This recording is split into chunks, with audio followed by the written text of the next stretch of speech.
What is up, console superstars, and how are you all doing today? I'm hoping you guys are having, if not going to have, an astonishing day and night. And I take back everything I said about the Hot Pirates last game, because if you guys look at their record, they're 25-28, and a record like that, I don't know how long they can survive for, because of course they got the Cubs over there who are always hot. And then for the National League West, it's gonna most likely be a battle between us, the Dodgers, and the Giants for the wild card, and maybe a team from the East like the Mets or the Washington Nationals, or even the Phillies, who came out of nowhere and actually were a team that were trying to get to the postseason, but we eliminated them in the wild card game, and then we got all the way to the World Series and lost to the Boston Red Sox. So I guess Big Papi's farewell was pretty good in this season, but not in real life. But anyways, let's go back into the gameplay over here. We get a fastball that Derek Jeter hits a ground ball in. It was bases loaded, and they could have actually had a triple play because Nolan Arenado actually touched the runner. He threw to second base, and then the second baseman was ready to actually gun me out at first base, which without a doubt I think he would have done. So they could have had a triple play right there, which would have been probably pretty special. And Gregory Polanco hits a ground ball to me. Pretty easy out right here. Not really too much of a big deal. And we got 2 away, I believe, in this inning. And we are going in for another at-bat. I want to start a hitting streak, actually, and I want to go for 56 games. I want to break that hitting streak on dynamic difficulty. I'm pretty sure if I go on rookie or beginner, I will break it without a problem because it's super easy to get a hit, but I want to get a chance to do it on dynamic because it'll feel so realistic. I know if I go on legend, it'll feel the most realistic in the world because it's like me playing the actual game in real life to a certain extent, but I'd rather do it in dynamic because it's much funner and it progresses with you. So it's going to be some hard days, some easy days, etc., depending on how fast you are progressing. And of course we can hit legend and Hall of Fame and all of that through dynamic, as we have hit Hall of Fame before. We've hit Hall of Fame plus, got pretty close to legend, but then actually dropped off because of course the game gets harder, the pitchers get nicer, etc., the pitches look dirtier. And I believe we faced Jose Fernandez or one of those pitchers, one of those crazy pitchers like Max Scherzer or Clayton Kershaw, and their stuff was just disgusting on Hall of Fame. So it was very difficult today, but we started the hitting streak right there with a double. So that's game number 1. We got the hitting streak going on. 2-2 is the score. We are on second base. Jake Lamb is hitting. Let's see if we can score run. He hits a line drive or line drive ground ball or ground ball up the middle. It hits off the pitcher and it hits him pretty hard because that ball was going pretty fast if you ask me. So they better check up on the pitcher, check if he hasn't broken his ankle or something crazy like that, but he looks like he's walking. So to me, he's pretty fine. Not much to worry about right there. Francisco Cervelli's like, let's take a walk and see if you're good. Nolan Arenado's like, I'm about to pitch, man, so it's whatever. So now, didn't really see who's hitting right there. I think it's Brandon Drury, but I could be wrong. So it's a 1-2 count for him. Runner on third base. He gets the pitch and he hits a pop-up deep into the middle of the diamond as the shortstop is right there to make the out.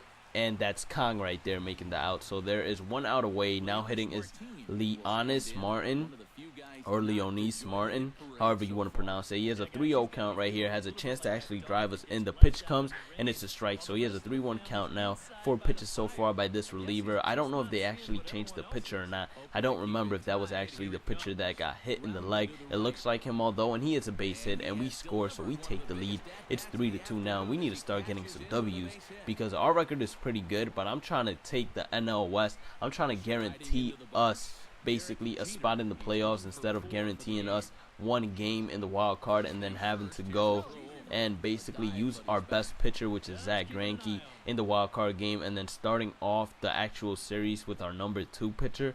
So I'd rather have Zach Greinke just start off number 1, be able to come in game number 4 or 5 and just do a really good job right there. So we get an inside fastball that we foul tip backwards right there. We were very late on that swing as well, so that didn't help obviously. And then we get a fastball right down the middle that we dropped the zone down a little bit too much on, and we hit a pop-up to the shortstop Kong, who is right there to make the final out, or the second out of the inning, but the final out of this game in terms of gameplay. And we head on to game number 2 right now. So Jurickson Profar is hitting for the New York Mets right now. Top of the first, 0-1 count, but apparently the pitcher still has 0 pitches pitched. Don't really know why that's a bug right there. I'm pretty sure they can do an easy fix, but the game has been out for so long that they don't really feel like it's necessary anymore. I would say I'd rather just have the fix for MLB The Show 17 And right now, it's 1 out, 1 pitch. Derek Jeter is up to bat, and let's get game number 2 with the hit over here, or extend our hitting streak to 2. DeGrom pitches the ball. It's a fastball. It's deep. It's high, and you can kiss that ball goodbye. You know, I think I'm gonna start saying that now every time I hit a home run. But guess the home run distance on that one. Let's actually repeat it again, just so I make sure I memorize it. It's deep, it's high, and you can kiss that ball goodbye.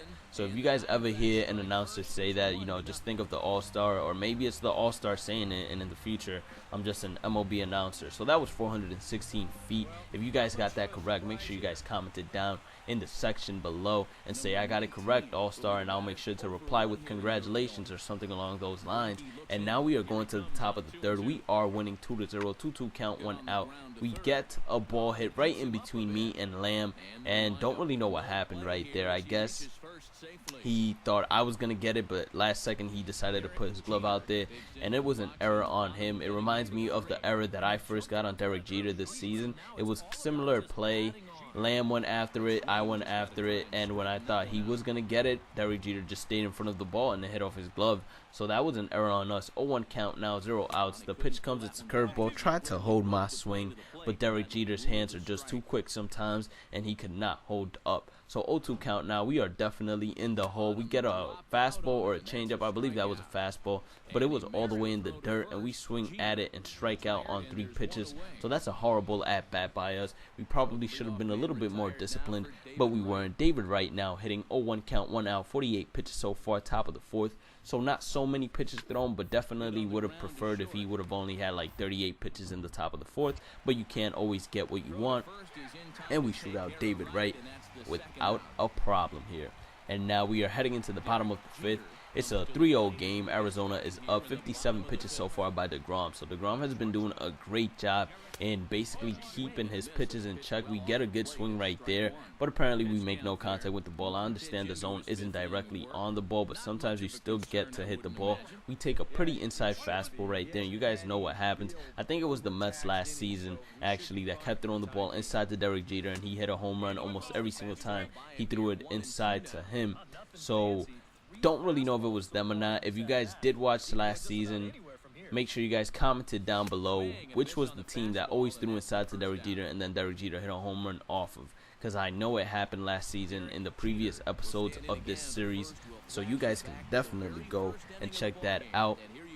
Bottom of the 7th now, 1 out, 8 pitches so far. I'm just trying to get a base hit. A curveball comes in, and I'm pretty sure we had a good swing right there again, which we did. The zone was actually on the ball this time, but we didn't get the benefit of the doubt, and we ended up not hitting the ball. And as you guys can see, the Mets have beef or something, as they always throw the ball inside to Derek Jeter. 1-1 count. Now Derek Jeter is mad. Derek Jeter wants to hit a dinger. That's what we want over here. We get a fastball, and we hit a fly ball to the left fielder, who is right there. And that is our last at-bat of the game. So if you guys enjoyed the gameplay and commentary, make sure you guys thumbs up the video. If you guys want to see more Derek Jeter, make sure you guys subscribe. And as always, guys, I want you all to have a great day and night. Stay positive, keep on grinding, keep on smiling, and I'll catch you guys right after I make this ground ball. And look at this play, the range being shown off by Derek Jeter. Look at that play, guys. You don't see that every single day, at least not anymore, because Derek Jeter, of course, doesn't play anymore. But we take the W. Peace out, console superstars.